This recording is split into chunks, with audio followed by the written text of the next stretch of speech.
Assalamualaikum warahmatullahi wabarakatuh. Perkenalkan, nama saya Agustina Floriana Kurnia, jurusan Perkamedis dan Informasi Kesehatan, NRP 219321115. Di sini saya akan menjelaskan tentang sistem pencernaan pada manusia.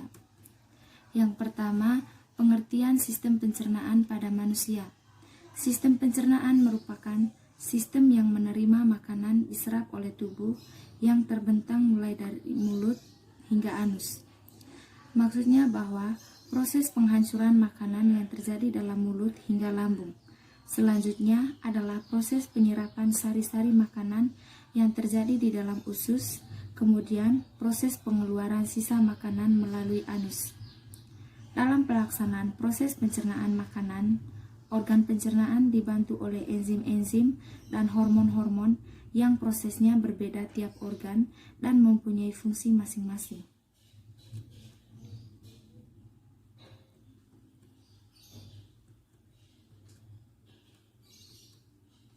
Berikutnya, fungsi sistem pencernaan. Yang pertama, mencerna sumber makanan untuk energi tubuh. Yang kedua, memecah nutrisi menjadi nutrien sehingga dapat menembus membran plasma. Yang ketiga, absorpsi nutrisi dari makanan yang sudah dihancurkan. Yang keempat, eliminasi sisa metabolisme makanan yang tidak dapat dicerna. Fungsi sistem pencernaan yang lain yaitu mencegah racun dan bakteri dalam makanan yang masuk ke dalam tubuh. Selanjutnya, macam-macam proses pencernaan. Yang pertama, pencernaan secara mekanis, yaitu proses mengubah makanan dari bentuk besar atau kasar menjadi bentuk yang kecil, pengunyahan oleh gigi dan dibantu oleh lidah serta peremasan yang terjadi di lambung. Yang kedua, pencernaan secara kimiawi, yaitu proses pengubahan zat makanan dari bentuk yang kompleks menjadi lebih sederhana dengan bantuan enzim seperti air ludah.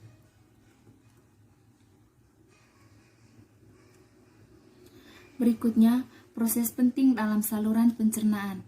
Yang pertama, ingesti, yaitu masuknya makanan ke dalam saluran pencernaan.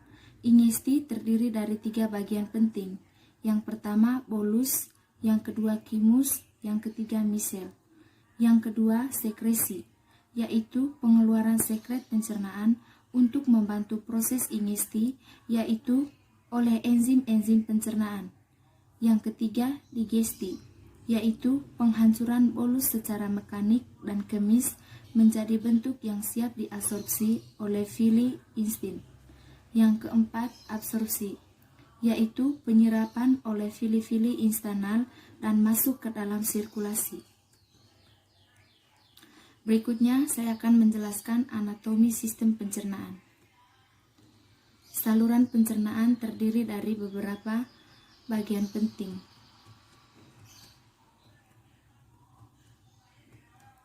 Yang pertama, organ mulut. Mulut adalah bagian tubuh yang berfungsi sebagai pintu masuk suatu makanan ke dalam tubuh manusia. Dalam mulut, makanan dikunyah menjadi lebih lunak dan halus, agar lebih mudah dicerna untuk kemudian didorong ke dalam faring dan melewatkannya ke dalam kerongkongan atau esofagus.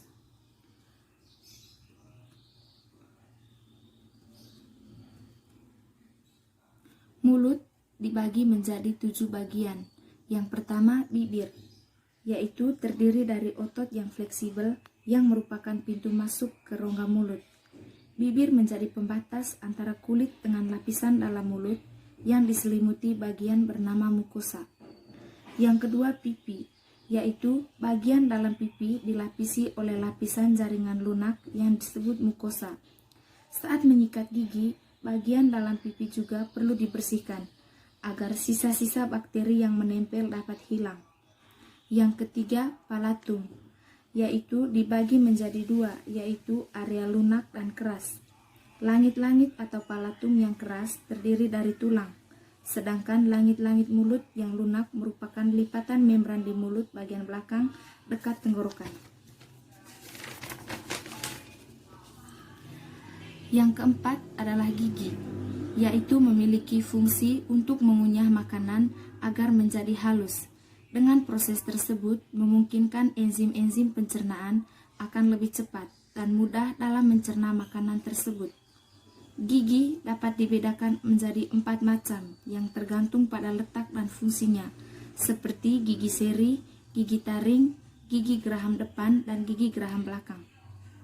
Yang kelima adalah lidah, yaitu bagian penting dalam rongga mulut.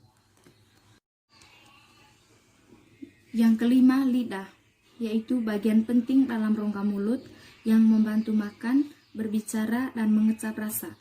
Lidah menempel ke dasar mulut dan terhubung dengan jaringan yang disebut frenulum. Bintik-bintik lidah disebut papila dan berfungsi mengecap rasa.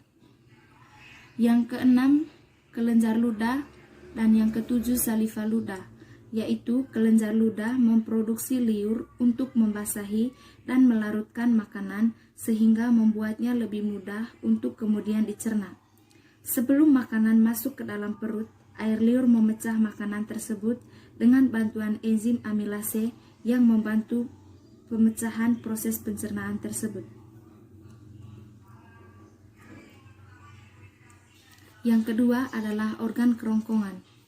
Organ kerongkongan atau biasa dikenal esofagus adalah saluran penghubung antara rongga mulut dengan bagian lambung.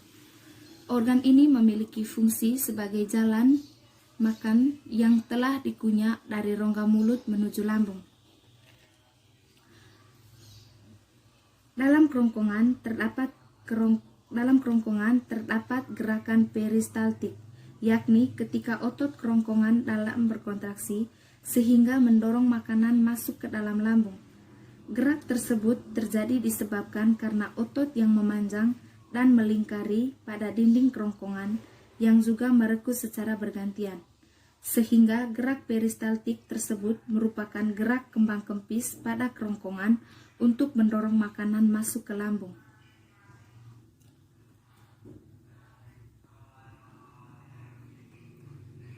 Yang ketiga adalah lambung. Organ lambung merupakan kantong besar yang terletak di sebelah kiri dari rongga perut yang berfungsi sebagai tempat terjadinya sejumlah proses pencernaan. Ukuran sekitar 2 kepalan tangan dan bentuknya menyerupai kantung yang menggelembung. Fungsi lambung yaitu untuk menyimpan makanan dan cairan yang tertelan, untuk mencampur makanan dan cairan pencernaan yang diproduksinya, serta mengosongkan isinya ke dalam usus kecil serta perlahan-lahan.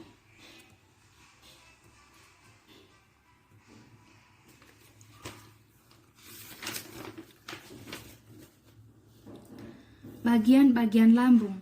Yang pertama, fundus, yaitu bagian paling superior atau atas. Yang kedua, korpus, bagian dari lambung atau badan lambung. Yang ketiga, pilorus, bagian yang menyempit dan berhubungan dengan usus halus atau duodenum. Yang keempat, sphincter cardia, yaitu cincin yang berhubungan dengan esofagus. Yang kelima, sphincter pylorus, yaitu cincin yang berhubungan dengan usus halus. Yang berikutnya, lambung mempunyai beberapa lapisan pada dindingnya. Yang pertama, mukosa atau biasa disebut membran mukosa. Yang kedua, submukosa atau banyak cairan darah. Yang ketiga, muscularis atau otot polos. Dan yang keempat, sekresi lambung atau getah lambung dan sel mukosa. Yang berikutnya, usus halus. Usus halus atau dikenal dengan istilah intestinum adalah tempat penyerapan sari makanan dan juga sebagai tempat terjadinya proses pencernaan yang paling panjang. Usus halus memiliki beberapa bagian, diantaranya usus 12 jari atau duodenum, usus kosong atau jejunum, dan usus penyerapan atau ileum. Duodenum terdapat muara beberapa saluran yang disebut papila duodeni. Yang kedua, usus kosong, tempat pencernaan makanan terakhir sebelum sari makanan diserap. Yang ketiga, usus penyerapan, yaitu terdapat jontot-jontot usus yang disebut villi, yang berfungsi memperluas daerah penyerapan usus halus sehingga sari-sari makanan dapat diserap banyak.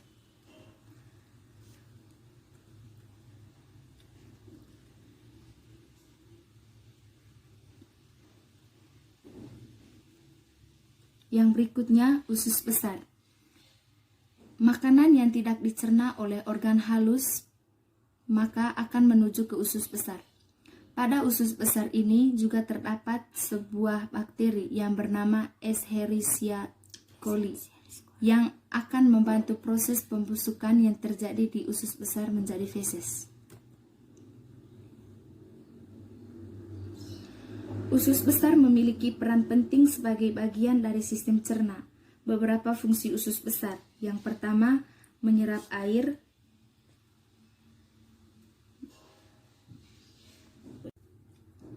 Usus besar memiliki peran penting sebagai bagian dari sistem cerna.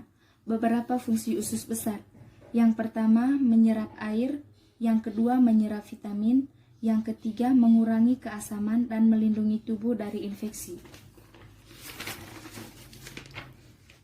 Selain itu juga berfungsi membantu pembusukan. Dan yang terakhir adalah anus. Anus merupakan tempat untuk pembuangan feses atau sisa makanan yang tidak dibutuhkan oleh tubuh. Fungsi dari anus yaitu melakukan proses defekasi feses. Defekasi merupakan proses membuang kotoran sisa pencernaan dalam bentuk feses. Defekasi disebabkan oleh reaksi otot pada dinding rektum yang dipengaruhi oleh sistem saraf. Fungsi yang kedua, menahan BAB. Hal ini dikarenakan adanya kontraksi otot sphincter dengan levator setelah menerima impuls dari otak. Otak mengeluarkan impuls tersebut ketika ingin menahannya.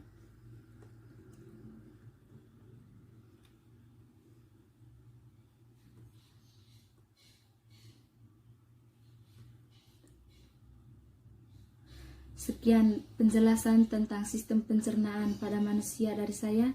Sekian dan terima kasih. Yang kelima, lidah, yaitu bagian penting dalam rongga mulut yang membantu makan, berbicara, dan mengecap rasa.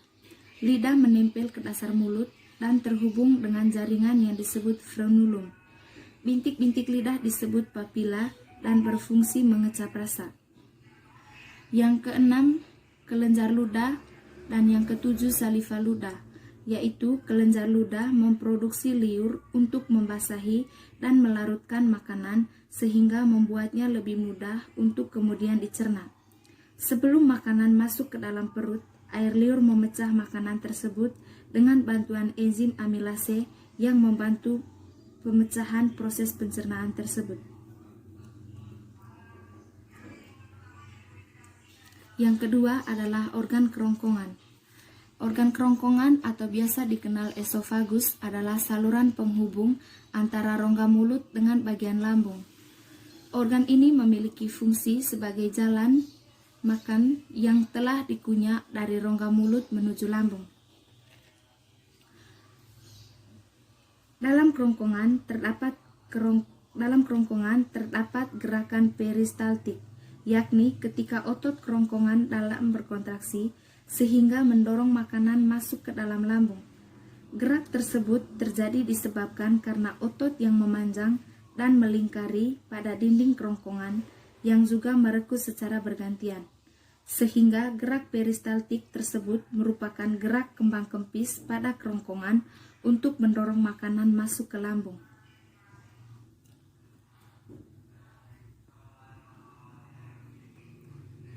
Yang ketiga adalah lambung. Organ lambung merupakan kantong besar yang terletak di sebelah kiri dari rongga perut yang berfungsi sebagai tempat terjadinya sejumlah proses pencernaan. Ukuran sekitar 2 kepalan tangan dan bentuknya menyerupai kantung yang menggelembung. Fungsi lambung yaitu untuk menyimpan makanan dan cairan yang tertelan, untuk mencampur makanan dan cairan pencernaan yang diproduksinya, serta mengosongkan isinya ke dalam usus kecil serta perlahan-lahan.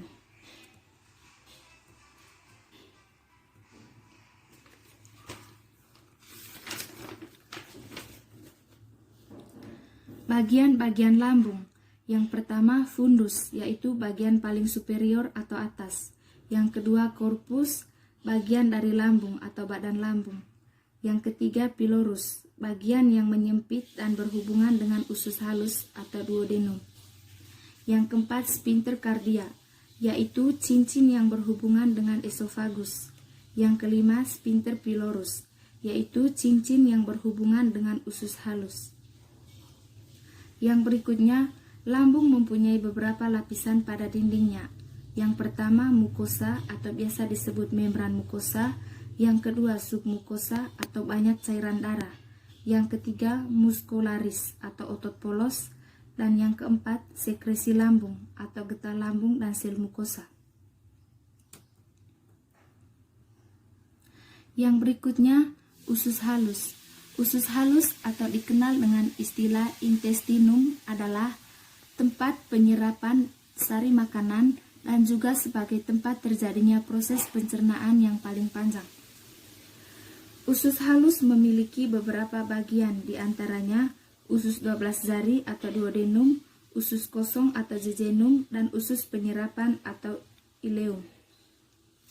Duodenum terdapat muara beberapa saluran yang disebut papila duodeni. Yang kedua, usus kosong, tempat pencernaan makanan terakhir sebelum sari makanan diserap. Yang ketiga, usus penyerapan, yaitu terdapat jontot-jontot usus yang disebut villi, yang berfungsi memperluas daerah penyerapan usus halus sehingga sari-sari makanan dapat diserap banyak.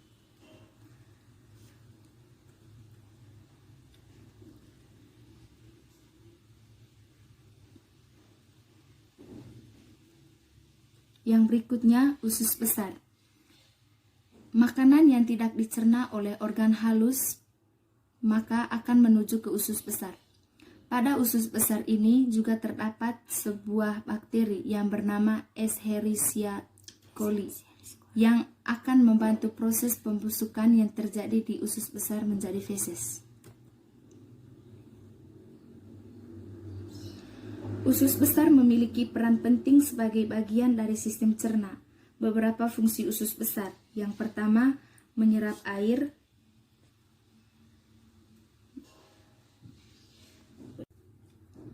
Usus besar memiliki peran penting sebagai bagian dari sistem cerna. Beberapa fungsi usus besar. Yang pertama, menyerap air. Yang kedua, menyerap vitamin. Yang ketiga, mengurangi keasaman dan melindungi tubuh dari infeksi. Selain itu juga berfungsi membantu pembusukan. Dan yang terakhir adalah anus. Anus merupakan tempat untuk pembuangan feses atau sisa makanan yang tidak dibutuhkan oleh tubuh. Fungsi dari anus yaitu melakukan proses defekasi feses. Defekasi merupakan proses membuang kotoran sisa pencernaan dalam bentuk feses. Defekasi disebabkan oleh reaksi otot pada dinding rektum yang dipengaruhi oleh sistem saraf. Yang fungsi yang kedua, menahan BAB. Hal ini dikarenakan adanya kontraksi otot sphincter dengan levator setelah menerima impuls dari otak. Otak mengeluarkan impuls tersebut ketika ingin menahannya.